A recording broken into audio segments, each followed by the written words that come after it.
lot of this isn't going to make sense to you, and I'm sorry about that. I'm just gonna start at the beginning, with the house.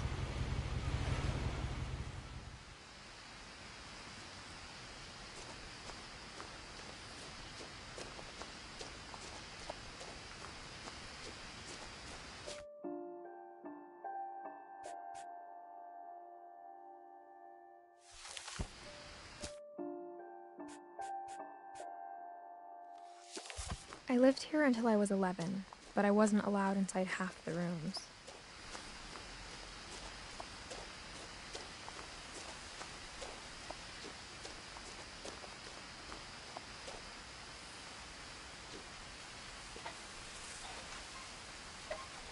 Inside the mailbox were bills from 7 years ago, marked urgent, open immediately.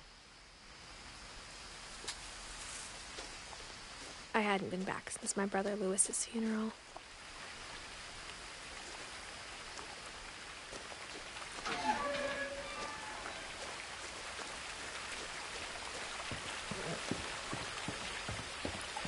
In her will, my mother left me a key, but didn't tell me what it unlocked.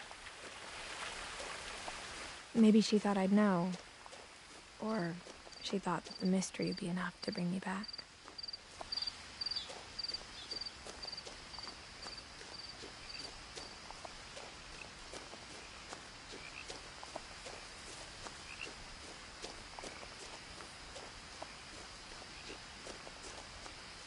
No one had driven this way in a long time, but I saw a few hoof prints.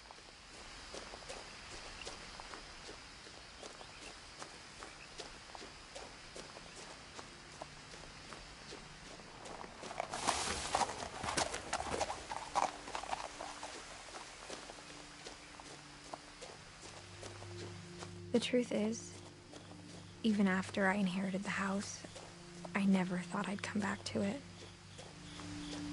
But now I had questions about my family that only the house knew the answers to.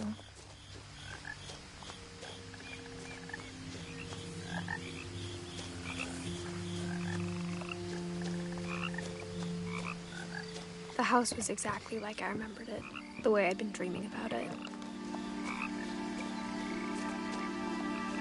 As a child, the house made me uncomfortable in a way I couldn't put into words. Now, as a 17-year-old, I knew exactly what those words were.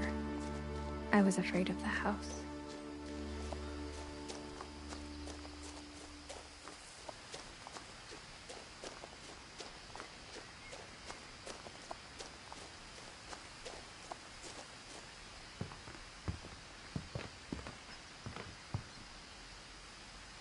I hoped the key might unlock the front door. It didn't.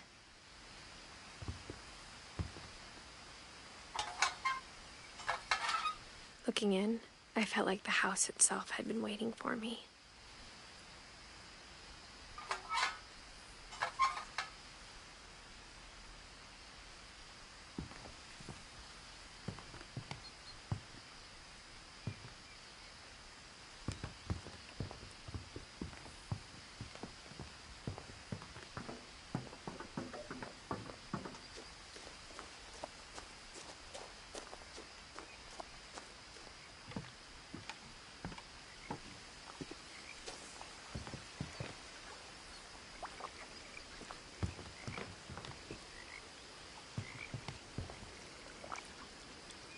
I asked Edie once about the dragon in the pond.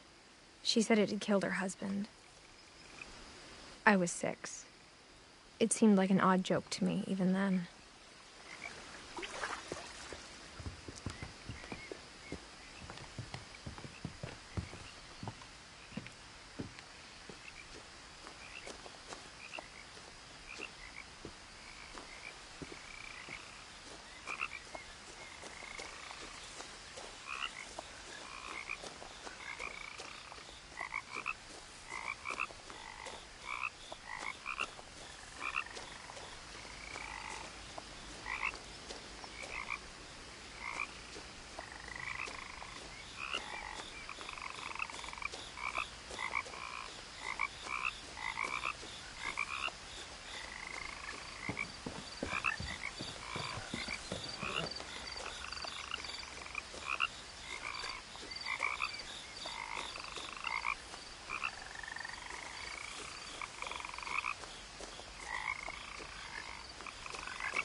Crawling through the doggy door used to be a lot easier when I was 11.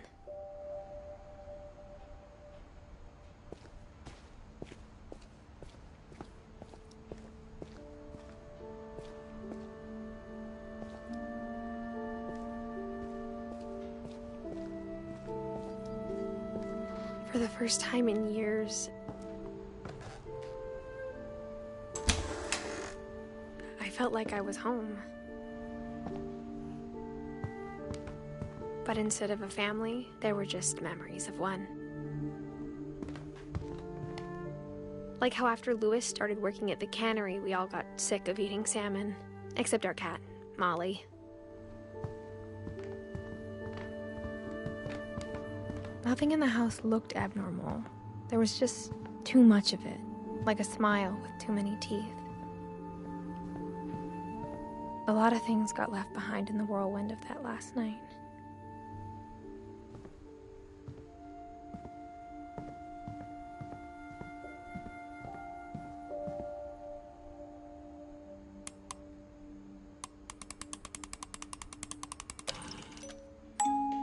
Great-Grandpa Sven built a music box for Barbara, along with the rest of the house.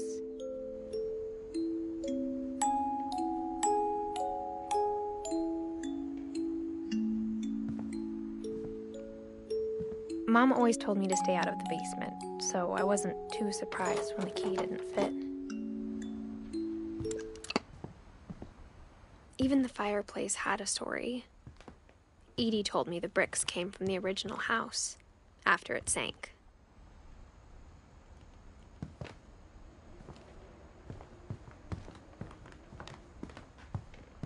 The table was still a wreck from the night we left. It was like a bomb had gone off, killing everyone but sparing the furniture.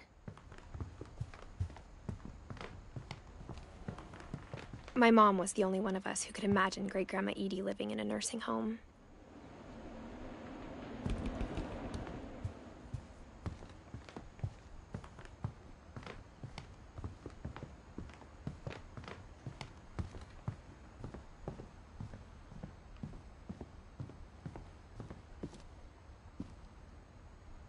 After Milton disappeared, Mom sealed up all the bedrooms. Then Edie retaliated and drilled peepholes.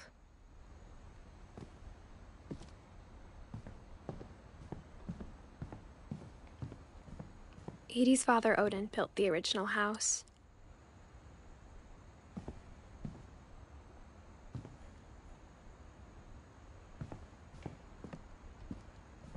Whenever people ask me about my family, the first thing they always want to know about is Barbara.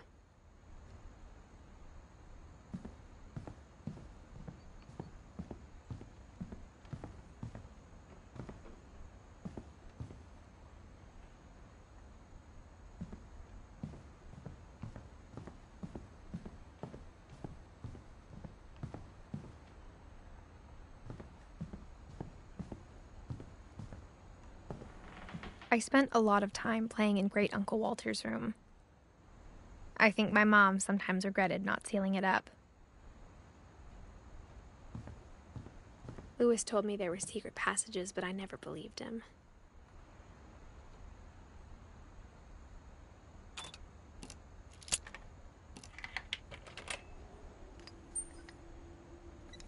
Turns out, my mom was really good at keeping secrets. Now it was time to find out what my mom had been afraid of.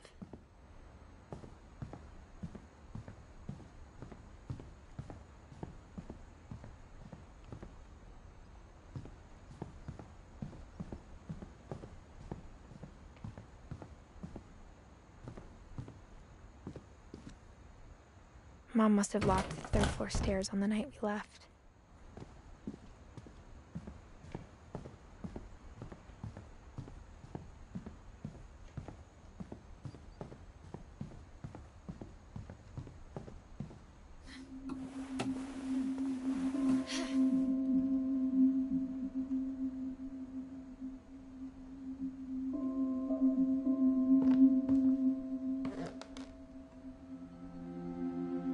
From the paintings on the wall, it was clear my brother Milton had been here before me. Reading this, maybe it sounds like I had a plan. But I had no idea what was behind that door.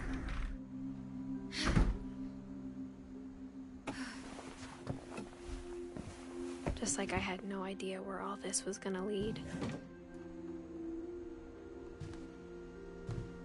I grew up looking at Molly's room through the peephole. Molly's gerbil had a tiny bedroom with its own even tinier gerbil cage. Being inside for the first time, I felt like I'd stepped behind a painting.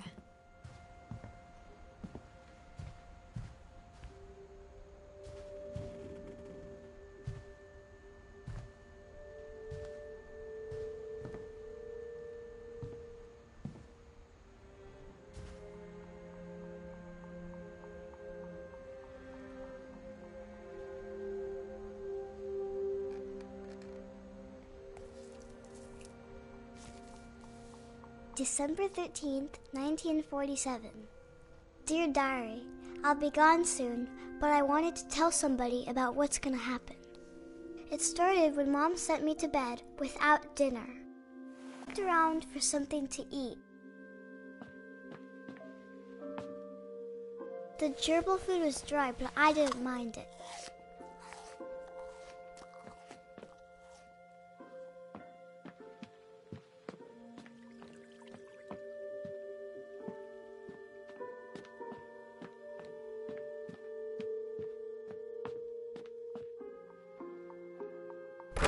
Mom, can I come out now? Sweetheart, it's late. Go to sleep.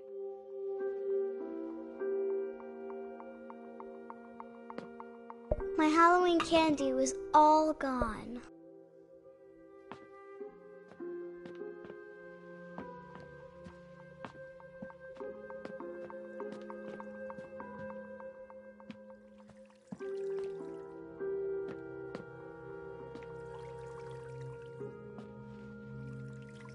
I thought about eating Christopher, but I held back.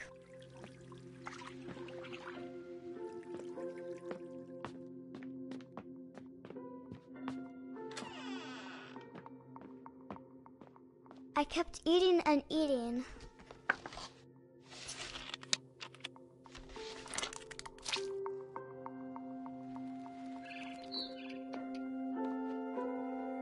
I ate a lot of things that night.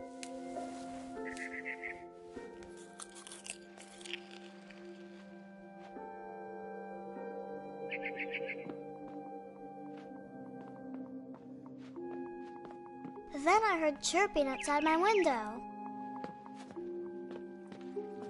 It was a barn swallow going back to her nest.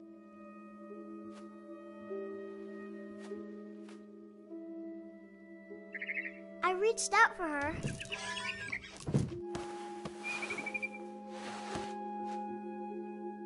And suddenly, I was a cat.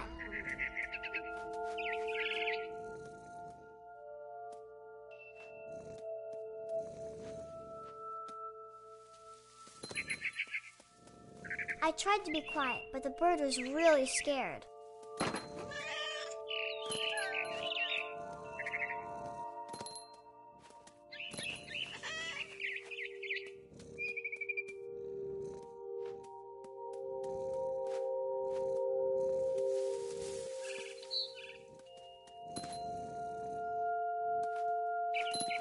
Mom and Dad didn't even look at me.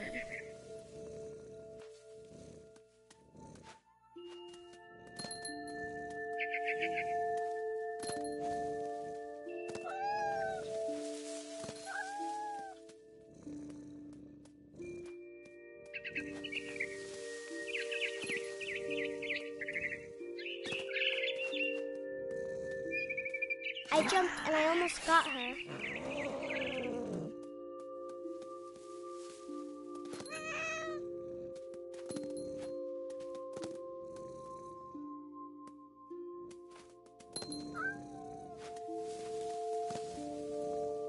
I could tell she was getting really tired.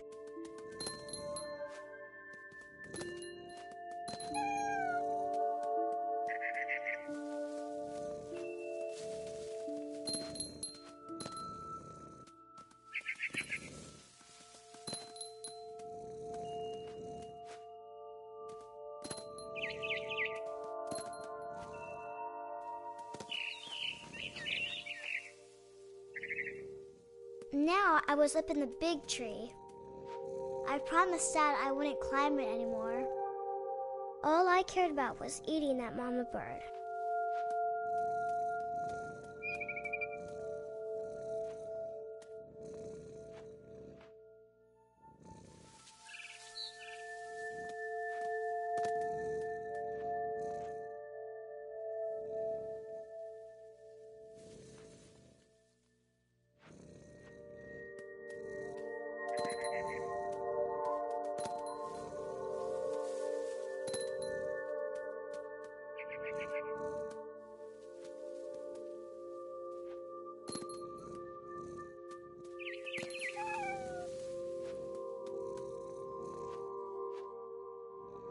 This game is so sad, love it though.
It is.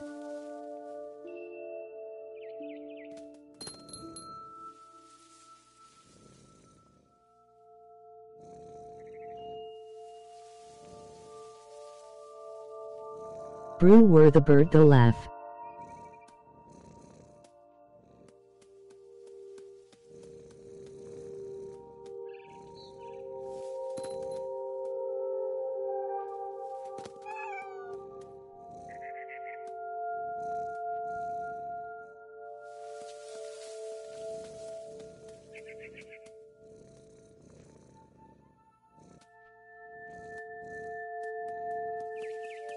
Some of it is pretty much all in subtextual moo.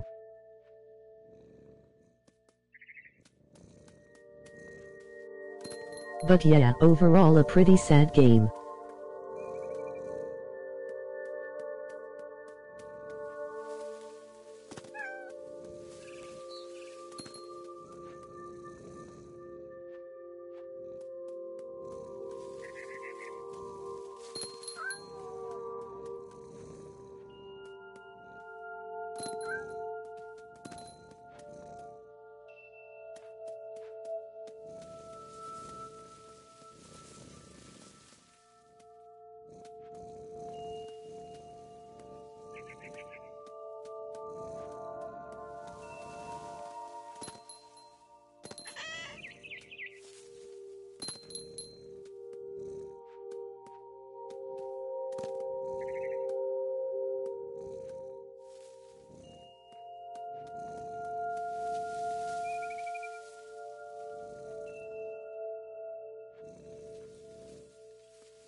gobbled her up. And suddenly, I was an owl. First, all I heard was the wind. Then I heard little teeth nibbling in the grass.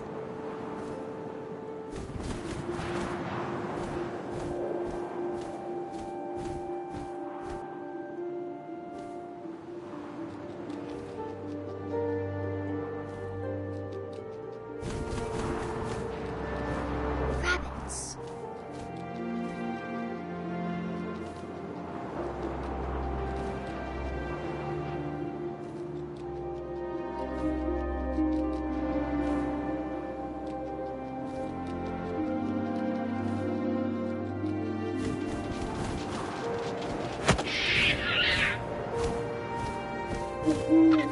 I imagined his face looking up and seeing mine through my talons. I swallowed him up, and I didn't chew one bit.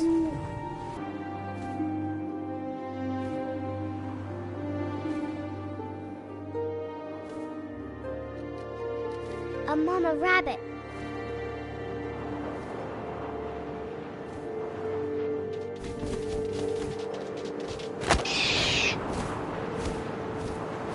She was almost too big to carry. I started choking, but I couldn't stop eating.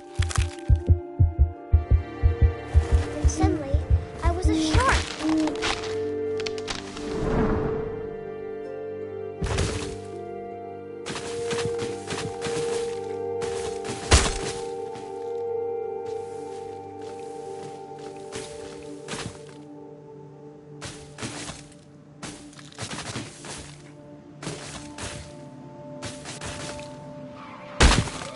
I rolled off the cliff and into the ocean.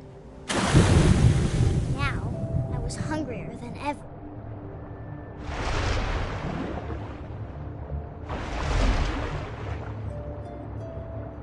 Shark. I wanted fat, juicy seals.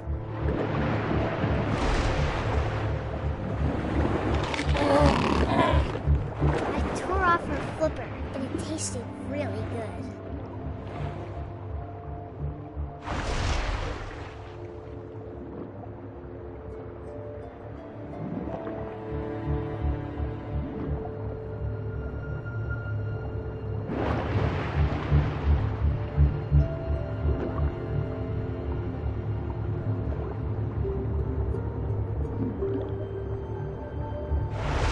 Grabbed on tight. But I was so hungry, I jumped out of the water. When I opened my eyes, everything had changed.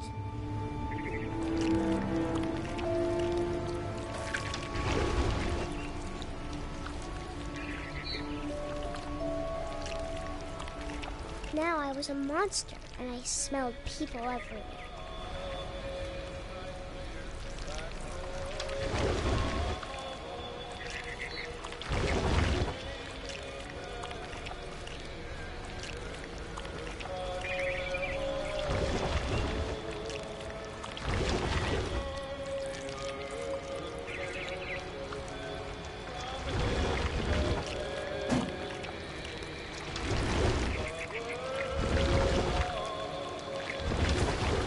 I was big, but I moved real quiet.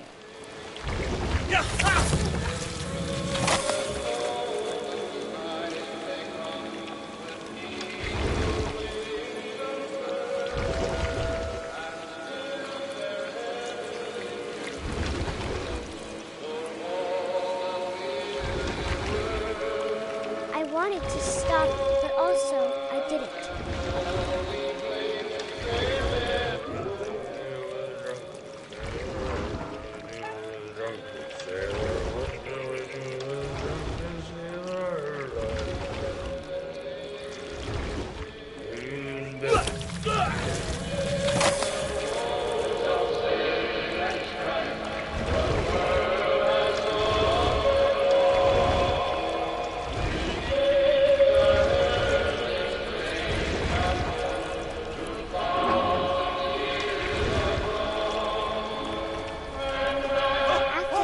Passenger, I was was still hungry. And across the water, I smelled something new. Something I had to have, so I swam towards it.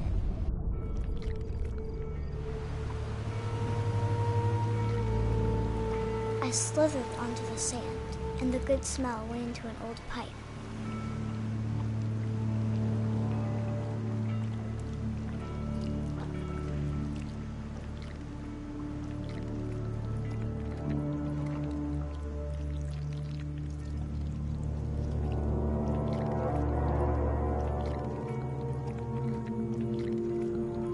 I got closer and closer.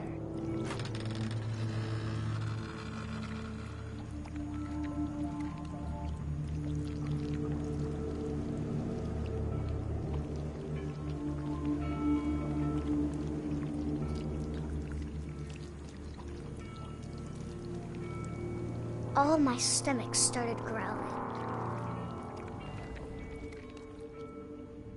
And suddenly, I was me again. I held my breath for a long time, but I couldn't hear anything. I think it's waiting for me to fall asleep.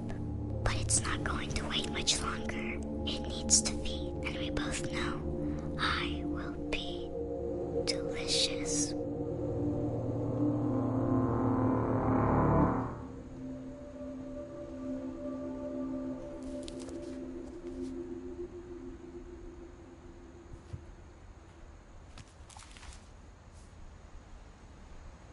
I'm not sure if I believed all of that, but I'm sure Edie would have.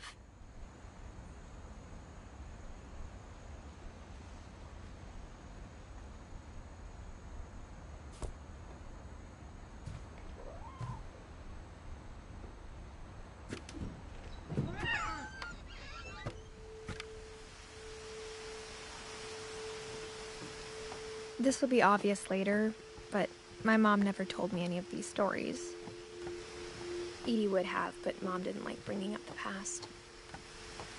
Though, when we adopted a stray kitten, she was the one who named it Molly.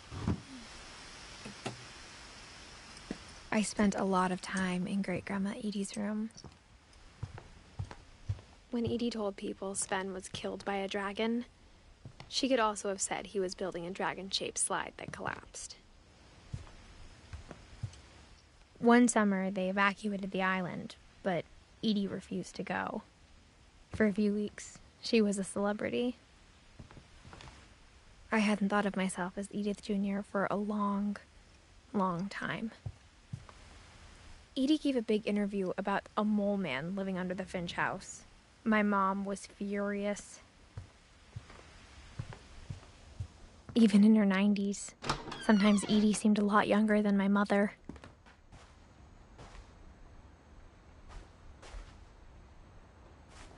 The only trace Grandpa Sam's first wife, Kay, left on the house was the pink bathroom.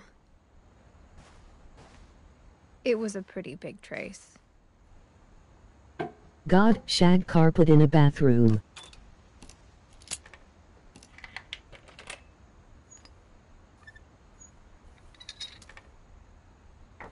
There's a secret in this bathroom. It's in the last place you would look. It isn't in the cupboard. It's hidden in this book.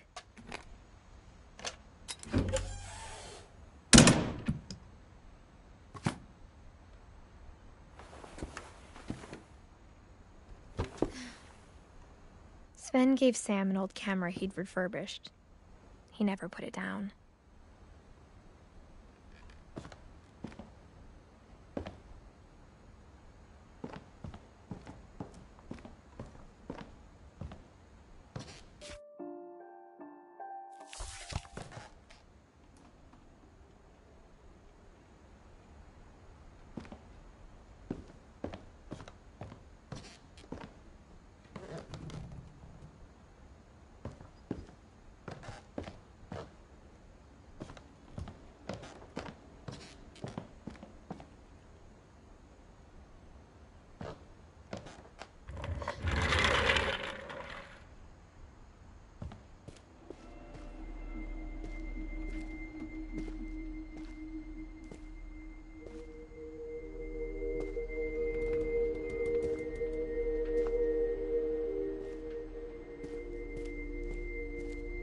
I knew Grandpa Sam had a twin, and that he never talked about him.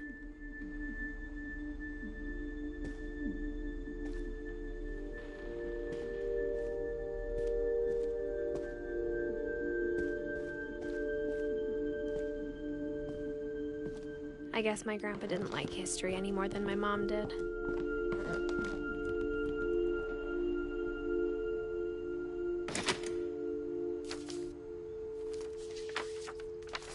How I Want to Remember My Brother by Sam Finch. The thing I remember is that when he made up his mind, that was it.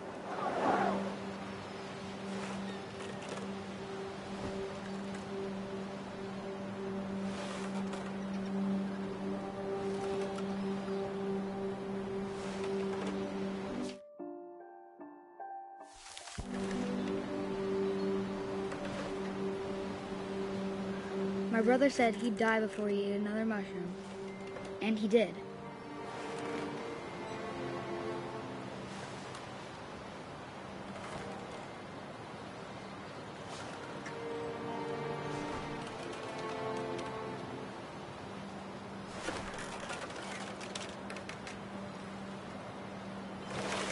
At Barbara's funeral, we swore we'd never be afraid again, and he wasn't. I think Calvin always wanted to fly.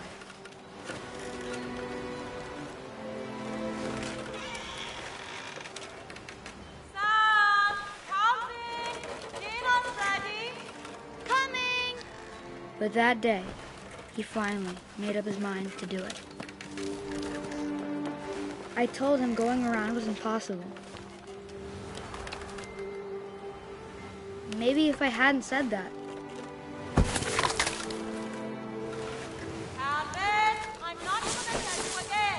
maybe if the wind hadn't picked up, Hi. then maybe he'd still be here. But I doubt it. I think he'd already made up his mind. That's what I want to remember about my brother.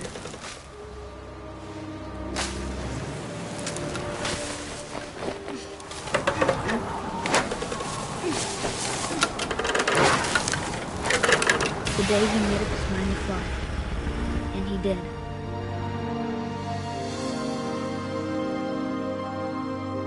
This is honestly my favorite game of all time. Hey. Time. Calvin's story felt strangely familiar. When I was younger, I remember trying to do the exact same thing. Real. I love this game.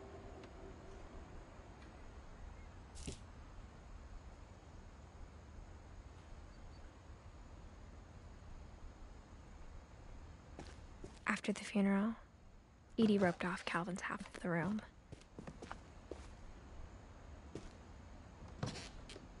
Milton S. has to be my favorite story, honestly.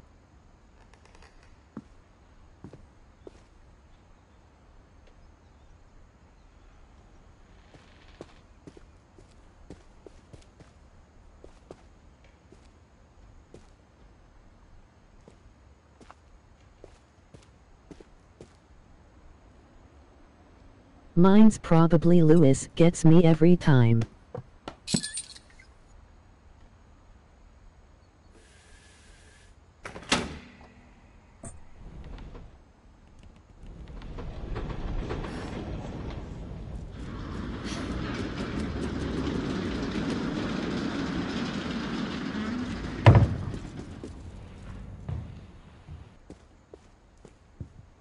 The passages were a pretty tight fit. They'd obviously been built for smaller hands and bellies.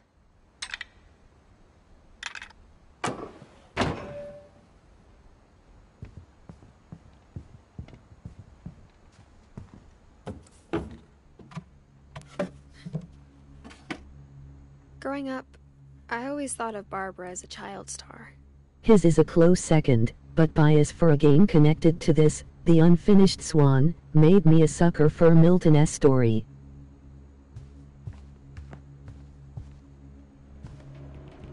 I never thought about how hard it must have been for her afterwards.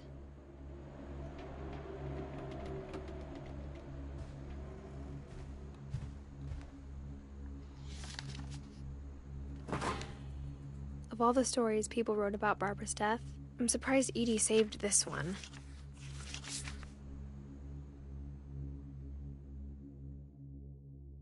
Old Jack here with another ghastly tale inspired by America's most unfortunate family. I'm calling it The Surprise Ending of Barbara Finch. As a child star, Barbara was famous for her scream. I so need to watch a playthrough of The Unfinished Swan. Seems really cool. Her signature scream at a local convention for monster movie fans. It was just the boost her career needed. Unfortunately, her scream hadn't aged well. I do love Barbara's though. I love the way it's presented. I think you just need the right motivation. Her biggest fan and current boyfriend, Rick, was about to demonstrate when... Now that was a great scream. It was Barbara's father, Sven. He'd slipped into a table saw and had to be rushed to the emergency room. So Barbara got stuck babysitting her youngest brother, Walter. Her convention comeback was cancelled. It is. Milton S. story leaves so many questions in this game, but Unfinished Swan answers a lot of it. What if I tried... A gang of hoodlums in Halloween masks have been terrorizing Orcas Island tonight. Police are urging residents to... That came from the basement. You're right! Also, I loved your delivery on that. Why is your basement door locked? Because my dad likes making puzzles and secret passages. There's a key hidden in the music box. The secret is to keep winding and winding until finally the key pops out. Thanks, babe. I'll be back in a sec. 20 minutes later, Rick hadn't returned. So Barbara went to look for him, right on cue. She reached for the music box.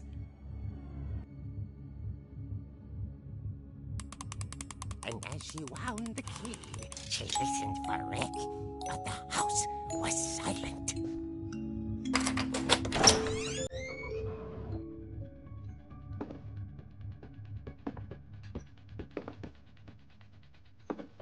She found Rick's crutch and imagined the worst.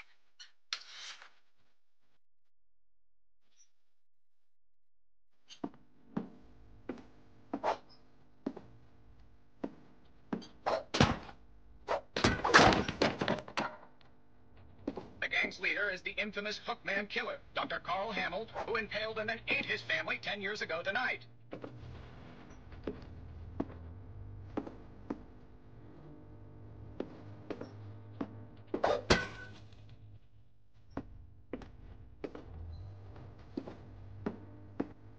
All the fibs rattled and grew still.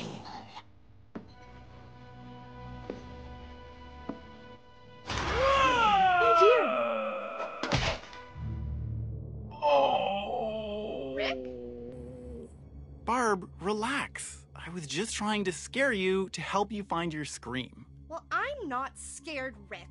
I'm furious. Then act furious. All I'm getting from you now is that you're hurt and confused. I actually have to go, sorry. She threw him out, but she kept a little something to remember him by. Barb, have you seen my other crutch? And she was still holding it when she fell asleep watching the late picture Have a good show. night. Hours later... Barbara! Z0CR33 Pi is What's now going on up following. there? Ah!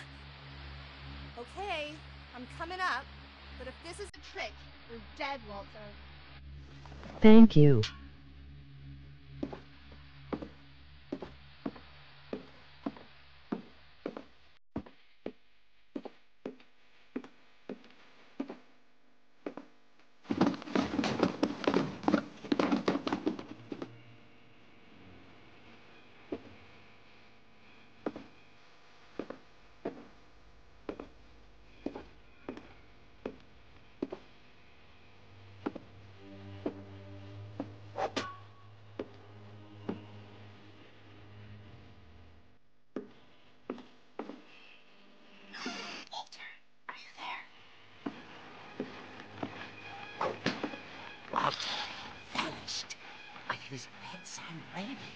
still on. Orcas Island police describe the man as 6 feet tall, with a steel hook for a hand. Residents are urged to lock all doors and windows and notify the police of any suspicious activity. Barbara turned, saw the hook man, and was speechless. He was quite smashing.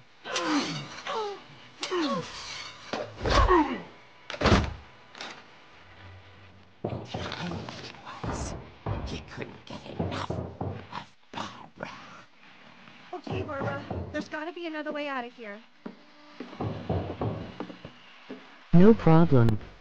You seem super dope. That night, she played her part beautifully.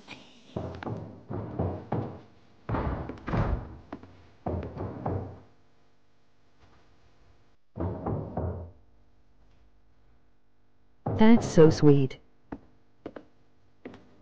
She thought about abandoning Walter, but just couldn't do it.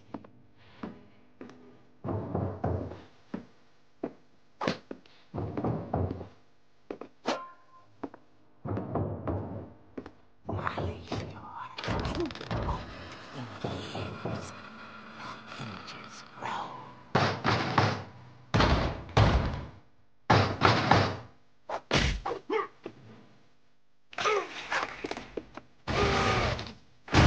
He wasn't moving, but she sensed the story might not be over yet.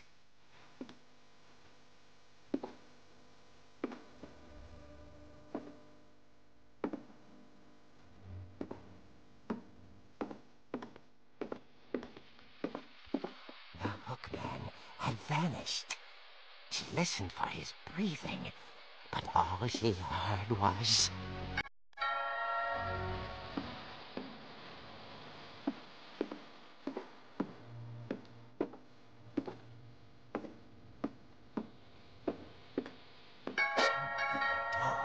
was dying to speak to young Barbara. At the door, she heard whispering. It was coming from inside the house.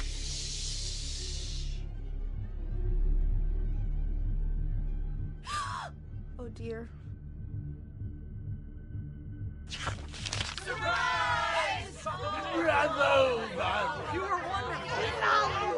The monsters had come to surprise her.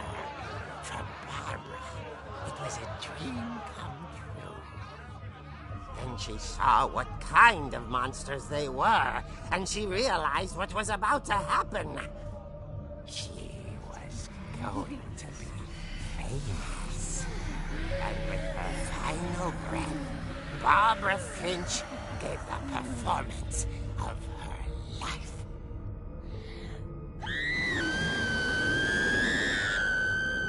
I wasn't there myself, but I hear Barbara was magnificent. Poor girl. She had a taste for stardom. But unfortunately, Voice so did actor her had bills to pay. fans. Jesus. Of course, the police blamed it all on poor Rick, who disappeared the same night. And little Walter? Hiding under his bed the whole time. He took it all pretty hard, but that's another story. As for Barbara, tucked inside the music box is all they ever found of her. Her ear. Now that's what I call a real eerie tale.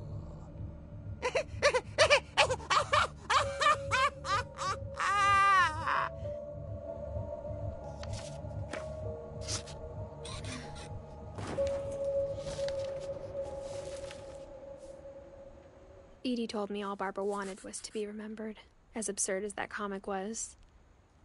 Maybe what Edie saw was a happy ending.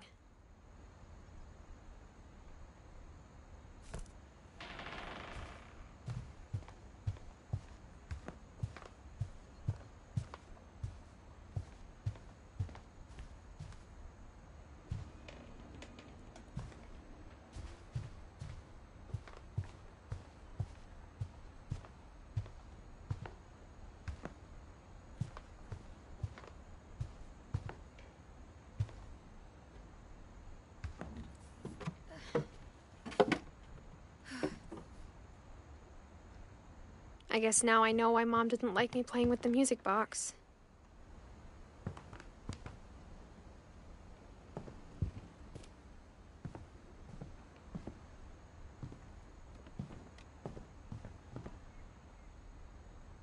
It's funny.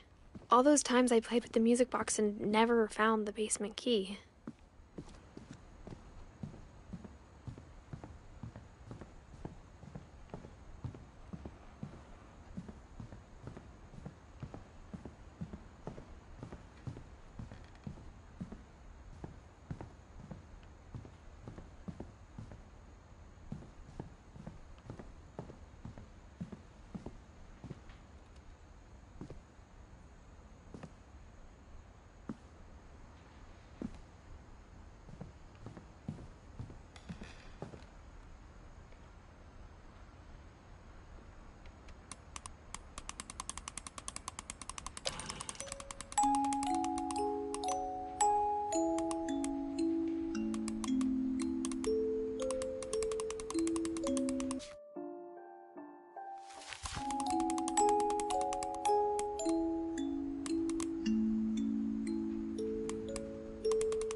Mom said the basement was off limits, unless I wanted another tetanus shot.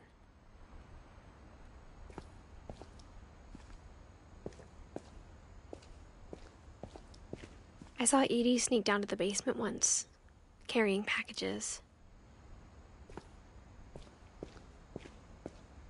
I thought maybe she was hiding presents.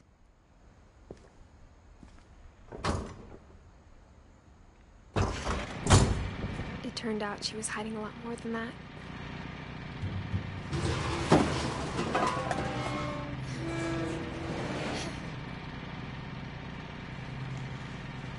I remember asking Mom once about where Walter had gone. She said after Barbara died, he got as far away as he could. If there's a pattern in all these stories, I think it's that none of us has gotten very far.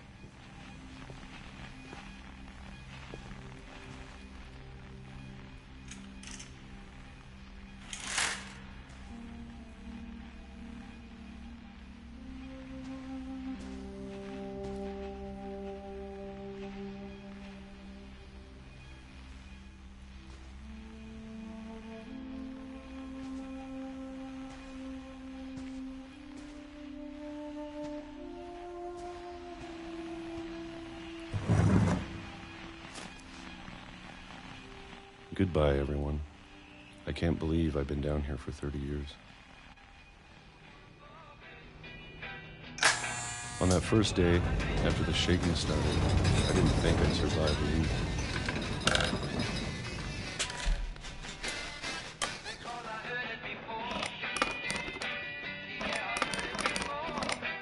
But after a few days, I settled into a routine. That's what kept me sane. Having a schedule, living for today. I always expected to be dead tomorrow. But if you wait long enough, you get used to anything.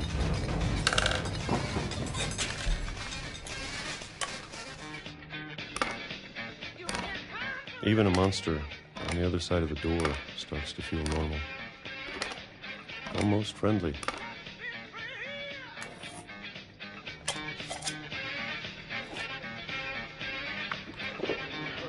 And then one day, everything just stopped. Whatever that thing was, it was gone. Maybe it got tired of waiting. Or maybe I just got tired of being afraid.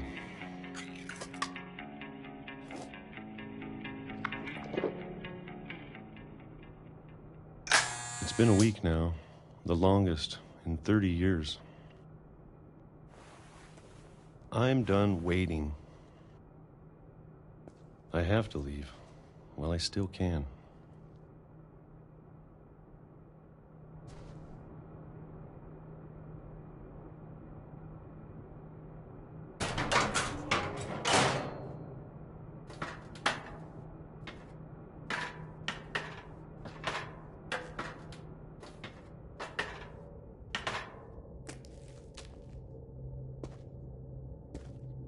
I know it's out there, somewhere. Whatever killed Barbara and Molly and Calvin. Maybe this is all a mistake.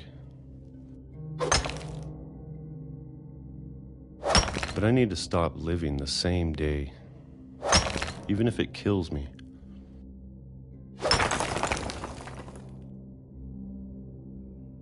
Whatever's out there, I want you to know I'm ready for it. I'm going to appreciate all of it, especially the food. I don't mind if I only have a year left, or a month, or a single week. I'd be happy with one new day. I can already imagine the sun on my face.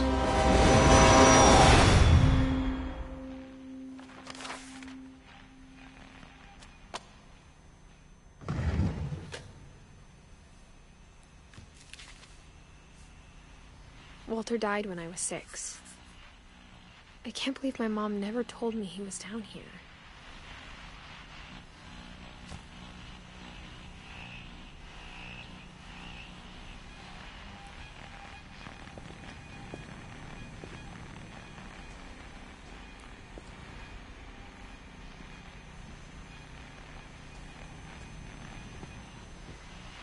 I'm sure my mom was trying to protect me.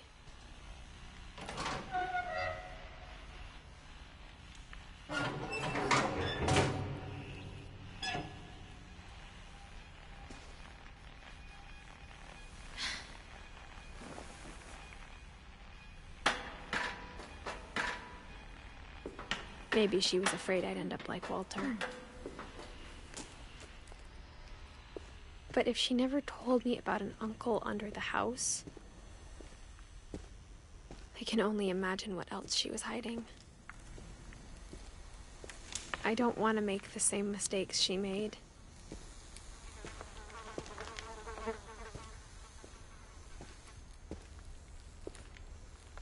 Trying to bury something that's still alive.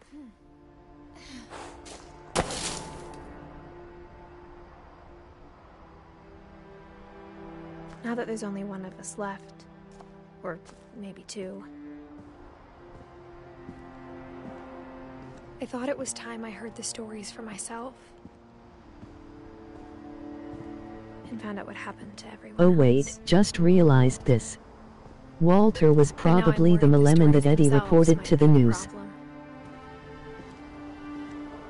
Maybe we believed so much in a family curse, we made it real.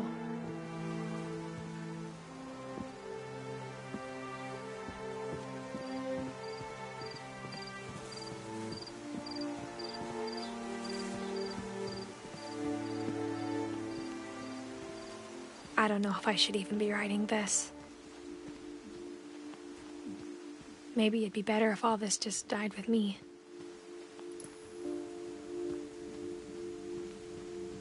But I thought you should know about your family.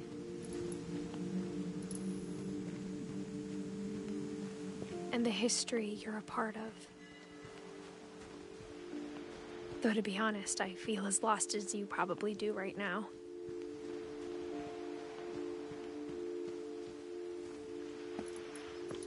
I think the people in these stories believed them, for what that's worth.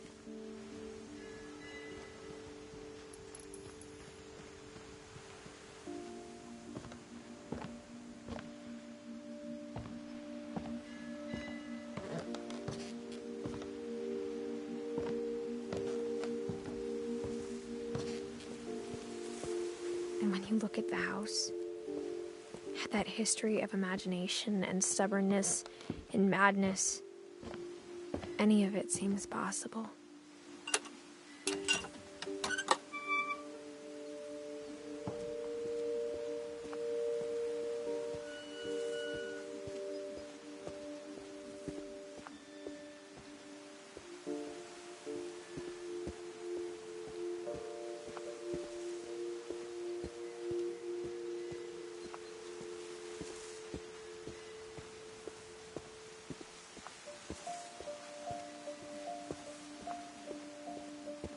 I think we've been surrounded by death for so long, we've just gotten used to it.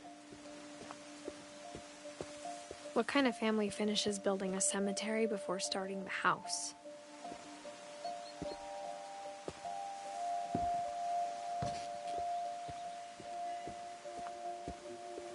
It's embarrassing for me to admit this, but the pet cemetery made me more uncomfortable than the human one. 3 of the gerbils were mine, and 2 had been my fault.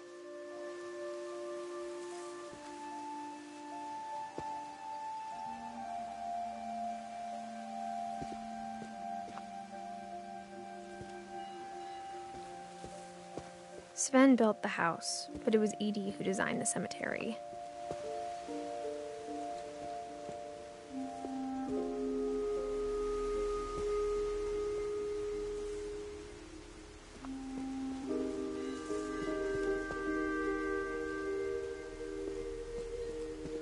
I'm sure Odin's monument had been Edie's idea. My mom was always trying to move on, but for Edie, the past never went away.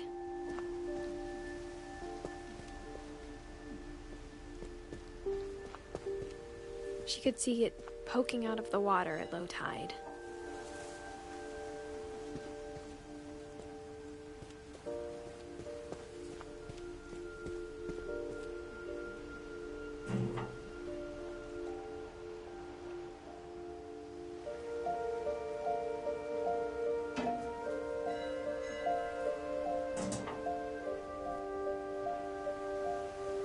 Edie said she dreamed about the old house every night.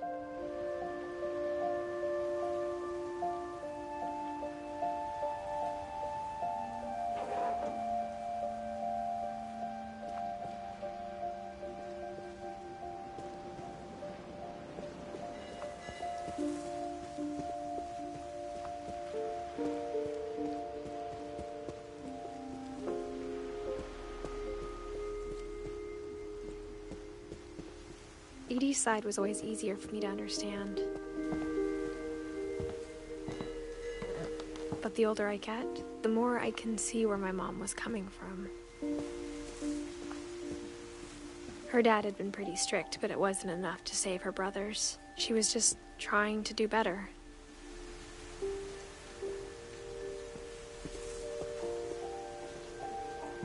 She lost 2 of her brothers, just like I did. I get why she tried so hard to protect us.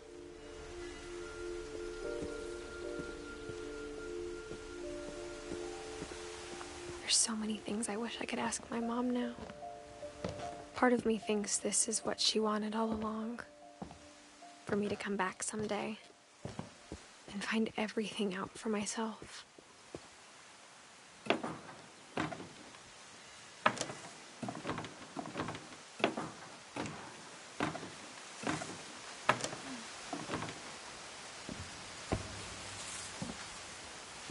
But looking back on it now,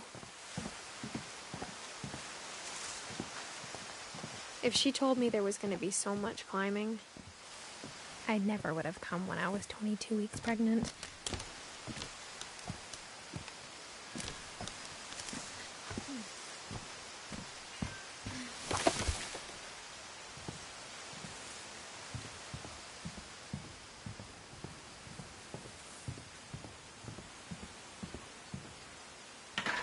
I never met Grandpa Sam, but I think he and my mom had a lot in common.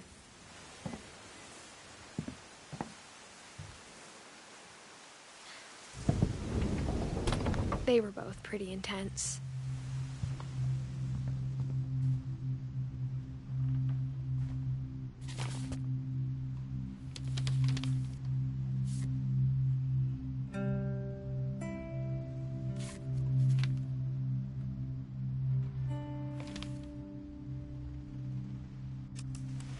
Dawn, I promise, you'll never forget this weekend. Yes, sir. These memories are gonna last a lifetime. Hmm? Am I gonna have to shoot anything? It's a hunting trip, Dawn. Shooting is strongly encouraged.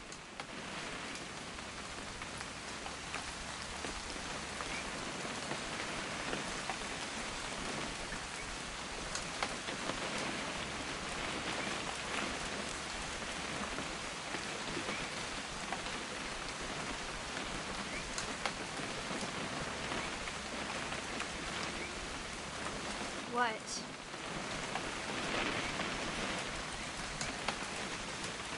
It's too early, Dad.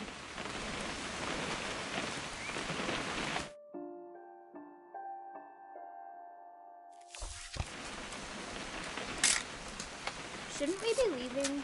Just want to get a shot of you, Dawn, then we can take off. Perfect. It's gonna rain the whole weekend, isn't it? I will never forget this weekend, Dad. That's the spirit. Okay, got it. I'm gonna take some pictures, okay? Just be careful. That camera's older than you are.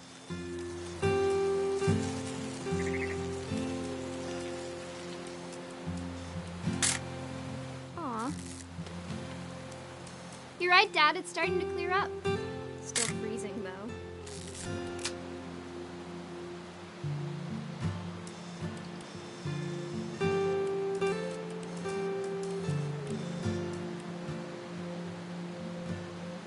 Definitely should not have drunk all that coffee. Hold still. Hey! That's a keeper. I'm just saying, I'm not always gonna be here, Dawn. You'll need to remember this stuff, if you want to survive. I'll be fine, Dad. You know who else thought he was gonna be fine? Some guy who died. Dawn, I'm being serious. I know, Dad. You're always serious. Doesn't being out here make you want to chill out? Well, to tell you the truth, I haven't been out here in 20 years. Dawn, don't you think you could find something more interesting to photograph? Last time I was with my brother Calvin. Man, that was a great trip. Your grandpa Sven taught us how to fish, how to build a fire. We found an old logging trail. There were deer everywhere. I bet if I could remember where that trail was, we'd spot a buck for you in no time. Dad! Good eyes, Dawn.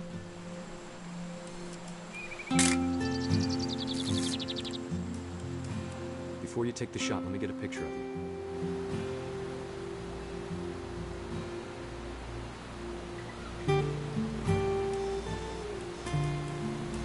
Dad, I... Just breathe. Turn off your imagination. Focus on your target. Let me get behind you. Do I have to do this? Dawn, you don't have to do anything. But if you want to survive, you'll need to be strong.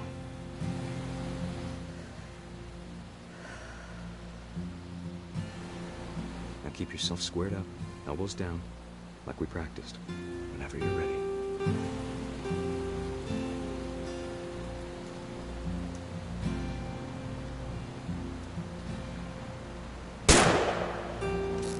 Great shot, Dawn!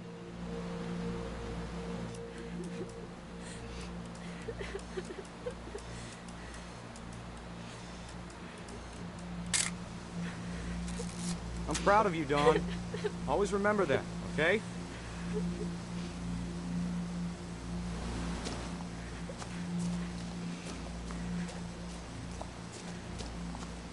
Sorry, Dawn, just gotta reset the timer.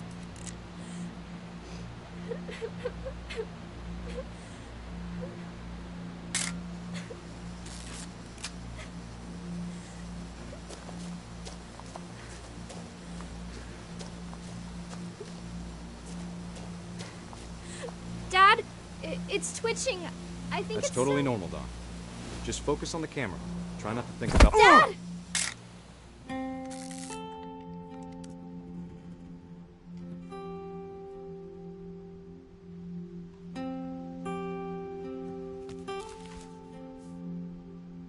all these stories, that's the one I wish most that my mom had told me.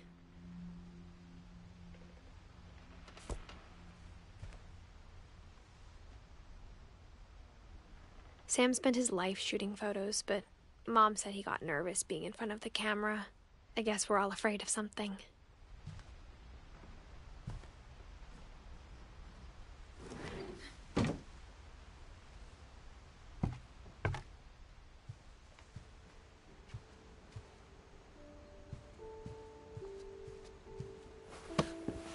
After Sam died, my mom and Edie got really close.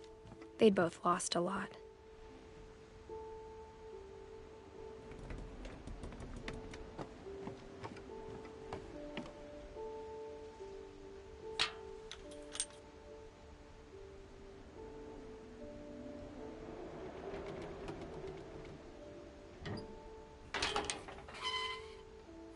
Oh no.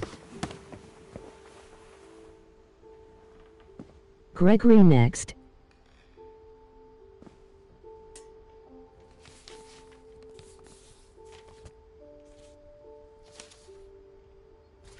Dear Kay, do you remember the way Gregory used to laugh when he thought he was alone? Like something funny was happening, but only he could see it.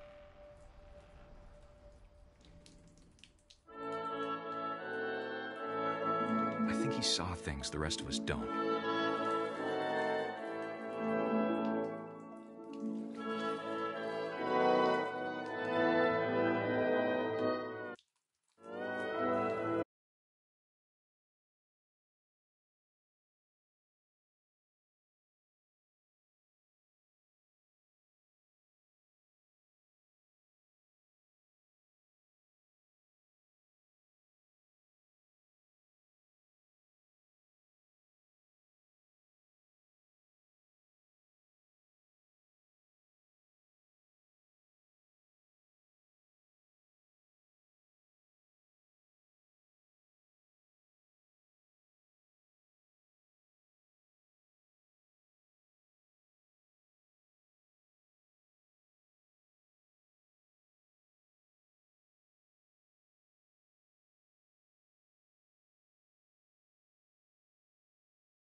There's so much I don't understand about Gregory, about everything.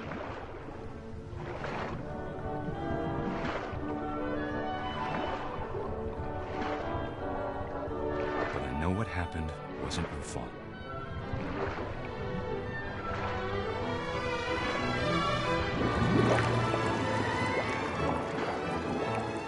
I'm sure he's happy. And he'd want you to be happy too. Good luck, Kay. Love, Sam.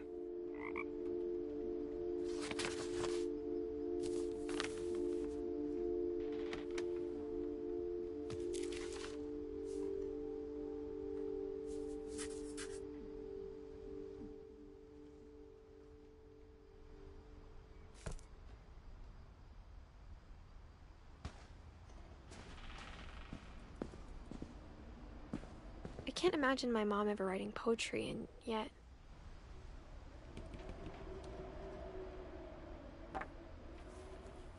A poem for Gus, who always said the wedding was a bad idea. Our father never hit us kids, at least not very hard, before the day my brother said with teenage disregard that he'd be dead before he'd see a wedding in our yard.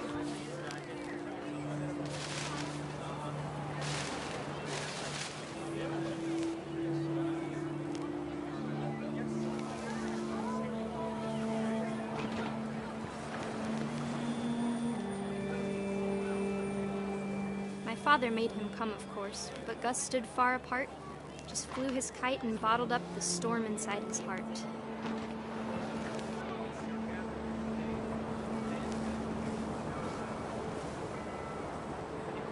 I tried to talk him out of it, but though he'd never met her, we don't need a stepmom, were the words that I now pronounce you husband and wife.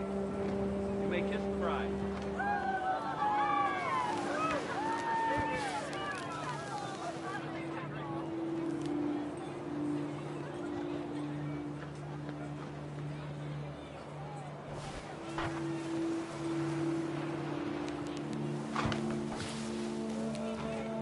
When the time for photos came, Dad ordered him to come here. But Gus declined, and as a sign held up his middle finger.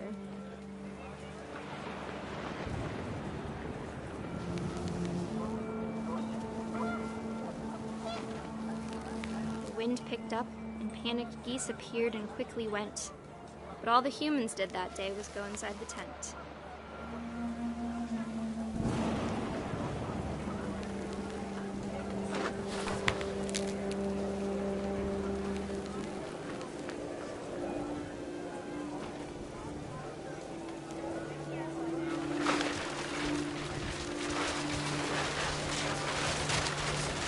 The rain came down in buckets then, but no one seemed afraid that nature might destroy the tent our dad had crudely made.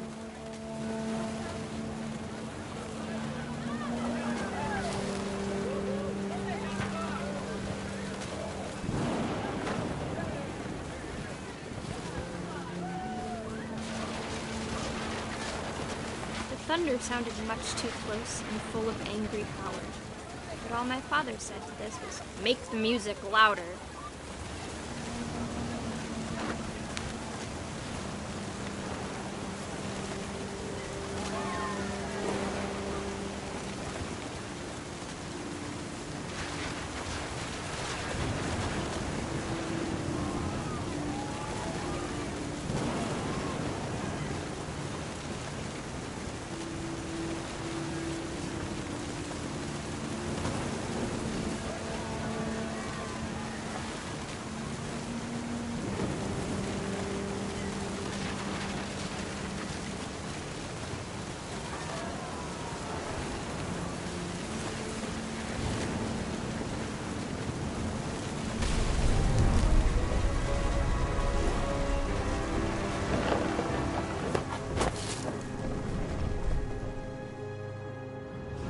I wish that I could truly say I thought about you on that day.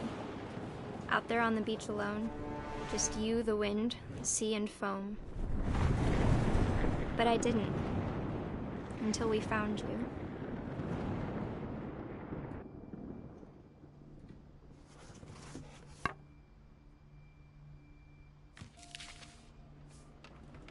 She never talked about him, but Mom told me once if I was a boy, they were going to name me Gus.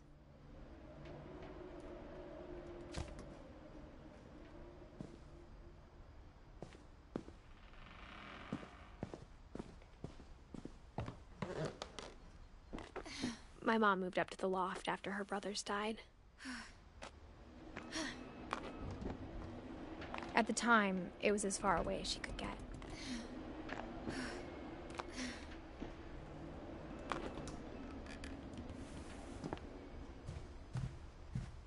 She spent a summer building houses in Calcutta, where she met my dad, Sanjay.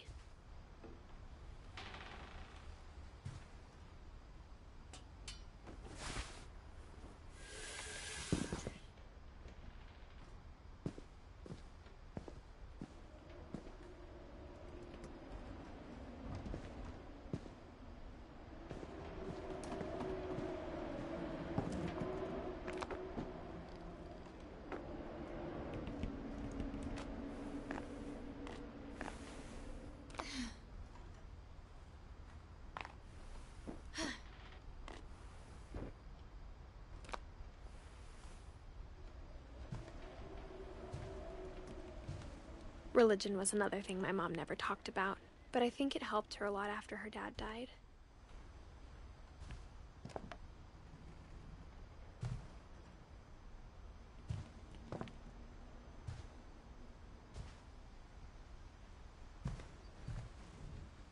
My mom moved to India a week after graduation and got a job teaching English. Louis was born a year later.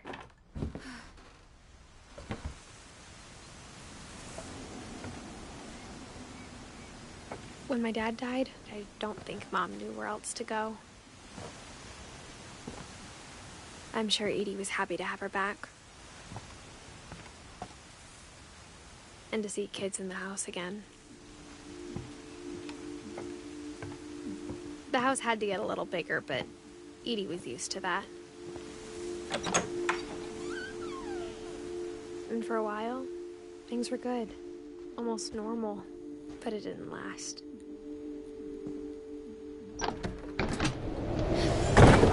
The beginning of the end was Milton's 10th birthday, when Edie gave him a castle.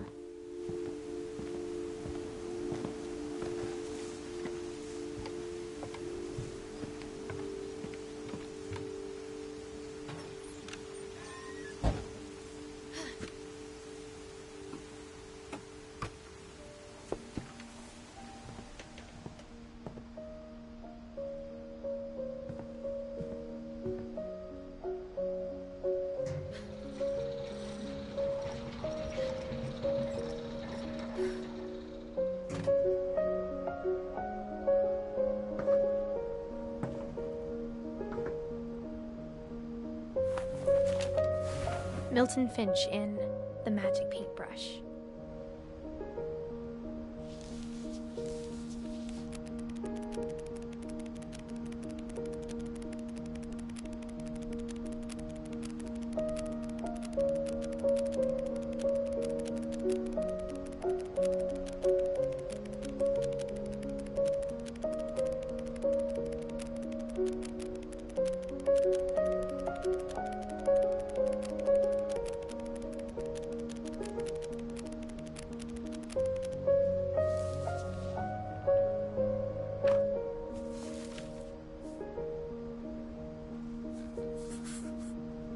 I was 4 when Milton disappeared.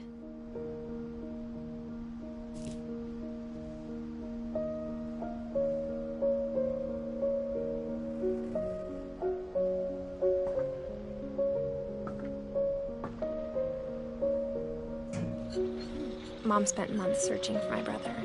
Then she sealed the doors.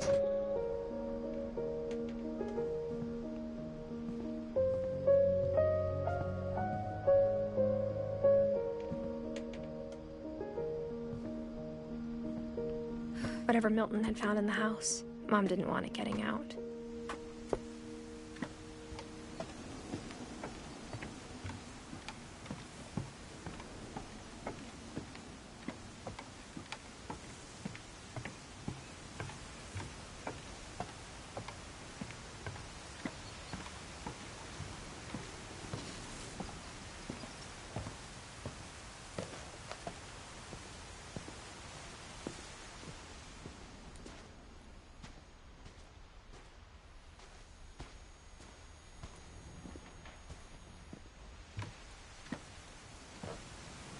Mom definitely blamed Edie, but I think Louis blamed himself. After he graduated, he just spent more and more time in his room. Until Mom got him a job at the cannery.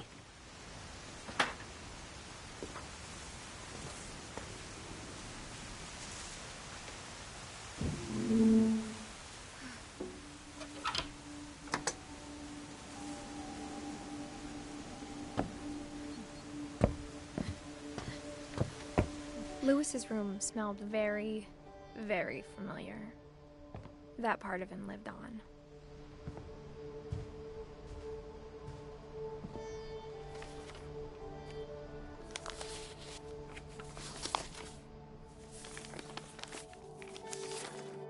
Dear Mrs. Finch, as Louis's psychiatrist, I can understand your desire for an explanation. As I see it, the trouble began in January, shortly after we convinced your son to seek treatment for substance abuse. Newly sober, I believe Louis first noticed the monotony of his daily life.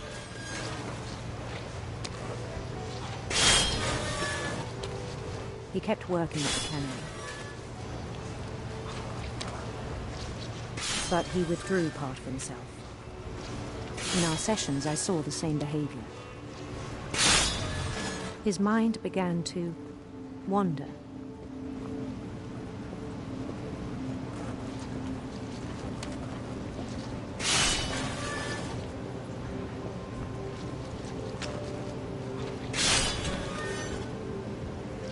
I asked him to describe it.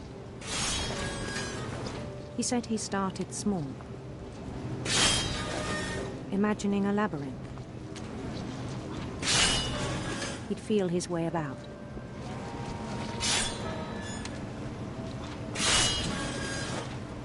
Then something moved. Bats. And toads.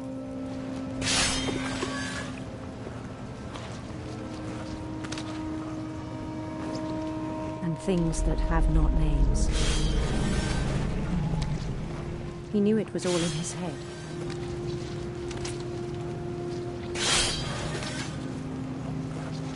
But he took it very seriously.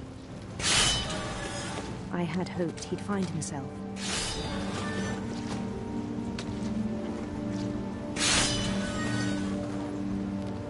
But he found something more. I worried about him then, daydreaming at the cannery. I spoke with his boss. But he said Louis had become a model employee. Methodical, tireless, focused. Like a whole new Louis. So I let him go on.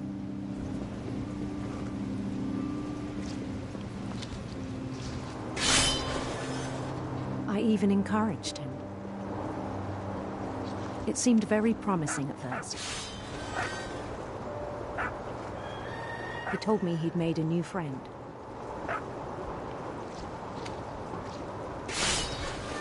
On the edge of a city he named Louis Topia.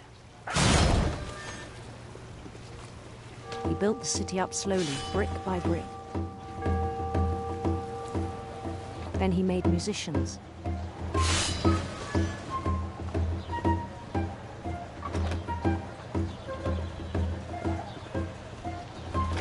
And songs for them to play.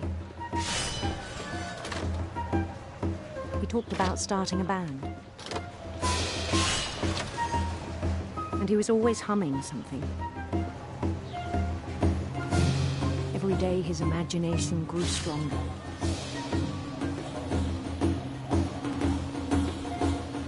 He no longer spoke at the cannery. But his chopping was as reliable as ever. Then one day it struck him that all the cheering crowds, even the stones under his feet, were all in his imagination, so he could do whatever he wished.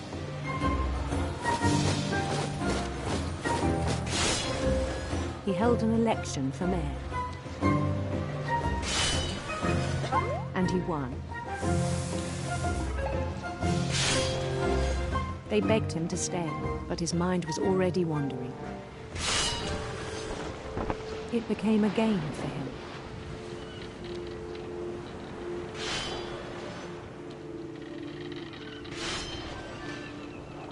He'd conquer a city, then immediately push on. New Louisville.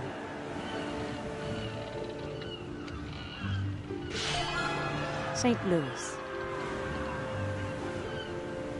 He started drifting away from our reality.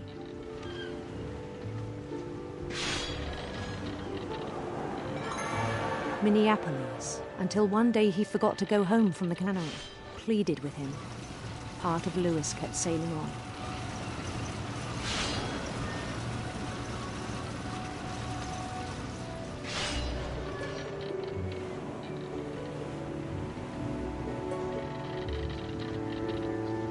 In Louisburg, he heard rumors of a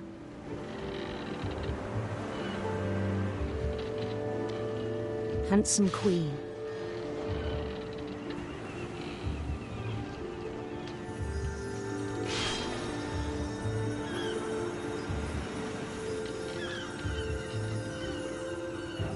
The queen was on her own quest for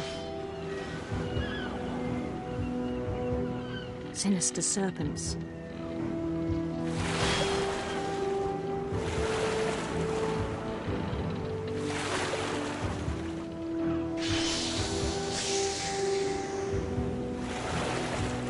He followed the sound of her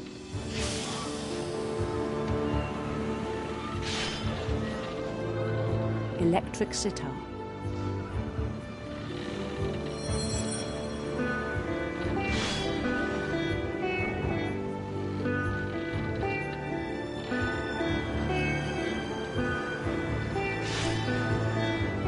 His chase led him to a golden palace east of the sun and west of the moon. Even then, his logic remained sound. He knew the world was all in his imagination.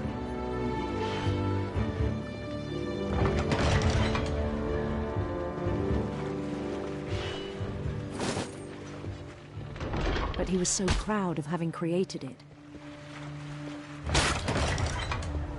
In his own eyes, he'd become something greater than a king.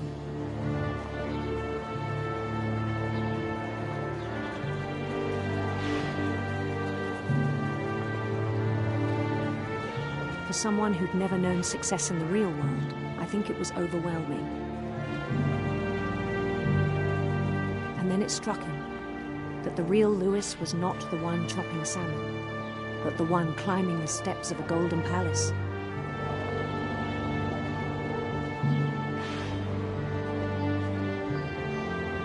My imagination is as real as my body, he told me. It was hard to argue with him.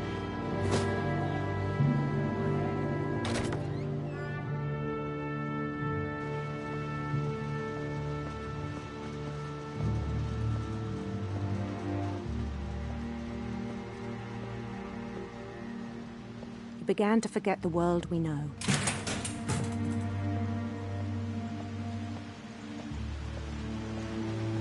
I think it pained him to remember Louis, the cannery worker.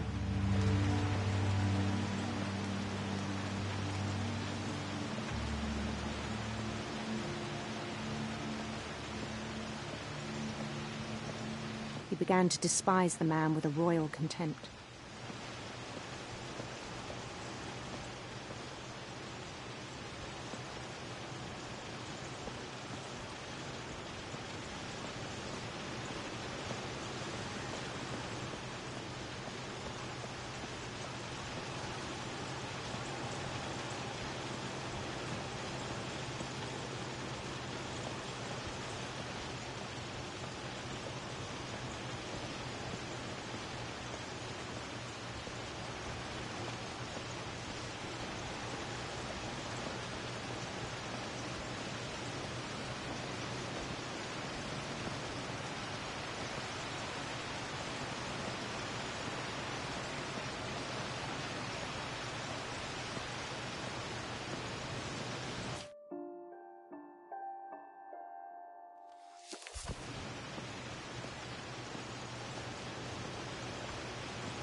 I still thought I could save him.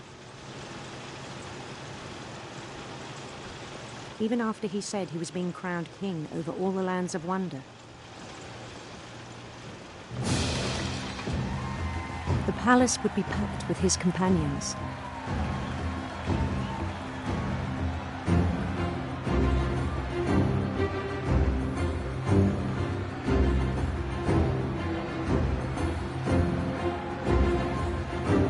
Including the wise Calico who'd insisted on advising him.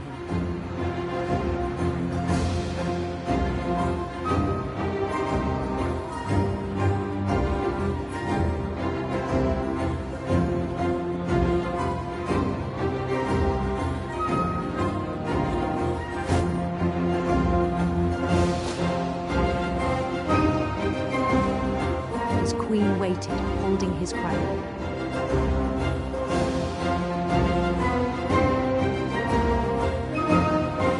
There was only one thing left to do.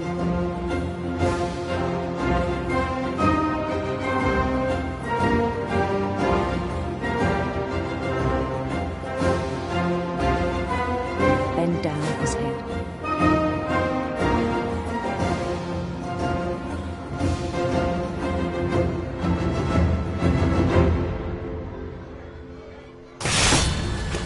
I think you know.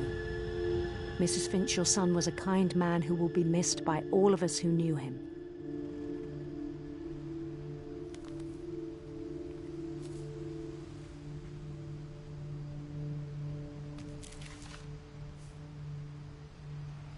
My brother was really cool. I wish you could have met him.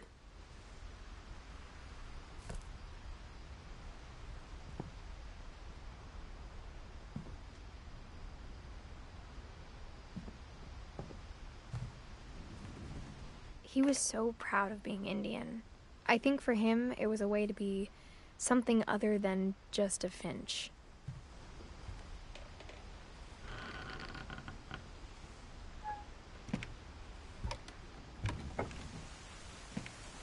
On the way back from Lewis's funeral, my mom told me to start packing. She waited until the day before we left to tell Edie.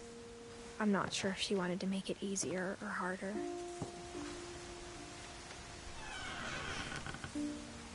I wish we'd stayed.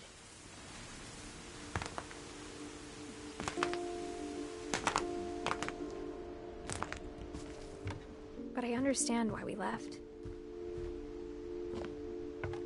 My mom ended up leaving everything behind. What happened that night had been coming for a long time. Maybe it should have come sooner.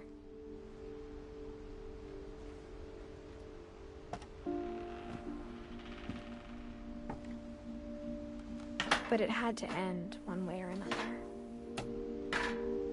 All that's left now is to tell you about that last night.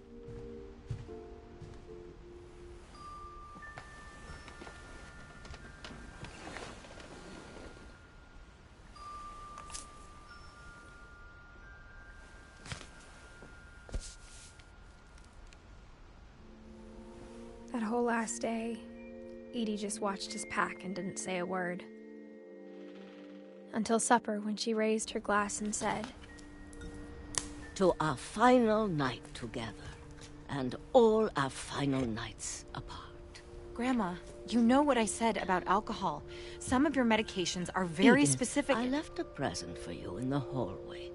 Why don't you go open it? The grown-ups have to argue now. I'm sorry, you're right. We're all leaving tomorrow. Let's just enjoy our last... I'm not leaving. Edith, you're excused.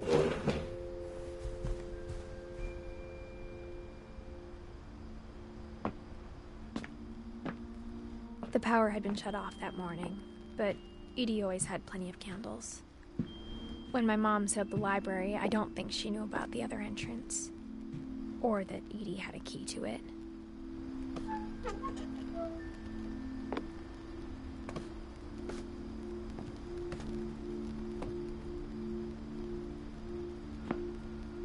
That thing you're afraid of isn't going to end when you leave the house. Edith has a right to know these stories. My children are dead because of your stories. I think it's best if Edith and I leave tonight.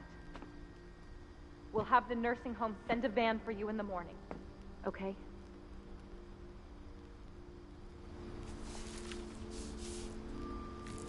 Dear Eva 1, this is about what happened on the night you were born. That night, the tide went way, way out. It was the first and last time I ever saw the old house aground. There'd been an earthquake out in the middle of the ocean. They called it the lowest tide in 1,000 years. God, it smelled awful. You know, I've seen that house every day of my life. But I never thought I'd go back to it. When the fog rolled in, I lost my way.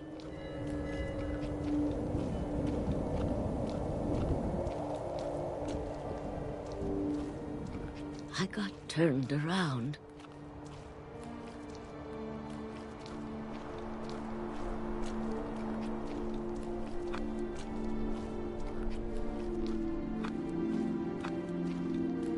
For a while, I wandered.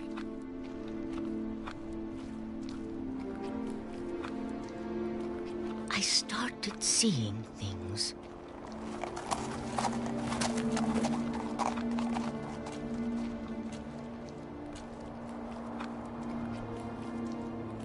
Things I'd forgotten had ever existed.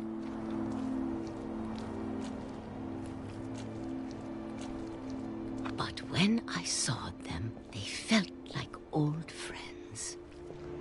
That night, a lot of things came back to me. Or maybe I came back to them.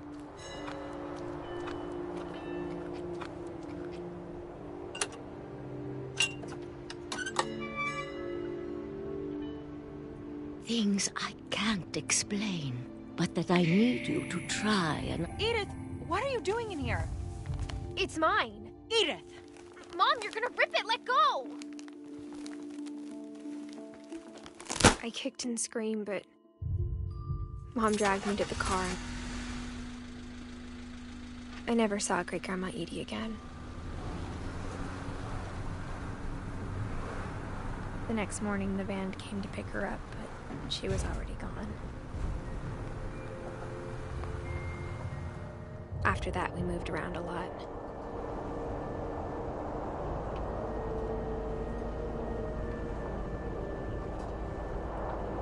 We both tried to make the best of it.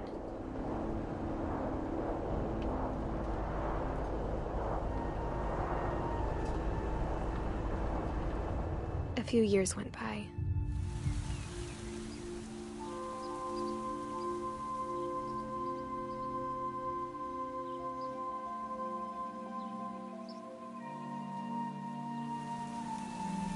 My mom didn't like to talk about it. But she started getting sick a lot. The rest happened pretty quickly. She got better for a while, and then she didn't.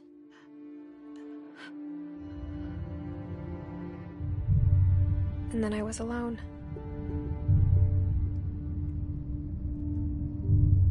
The last Finch left alive.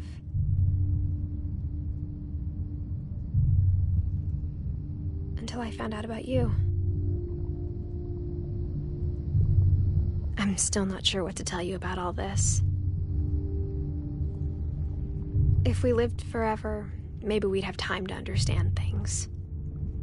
But as it is, I think the best we can do is try to open our eyes. And appreciate how strange and brief all of this is.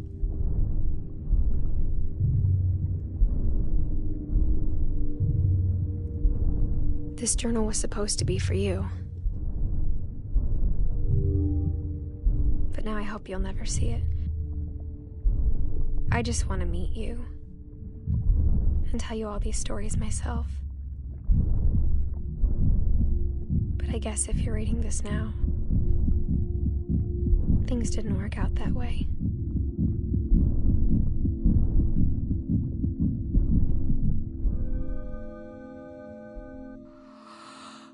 This is where your story begins. I'm sorry I won't be there to see it. It's a lot to ask, but I don't want you to be sad that I'm gone. I want you to be amazed that any of us ever had a chance to be here at all. Good luck.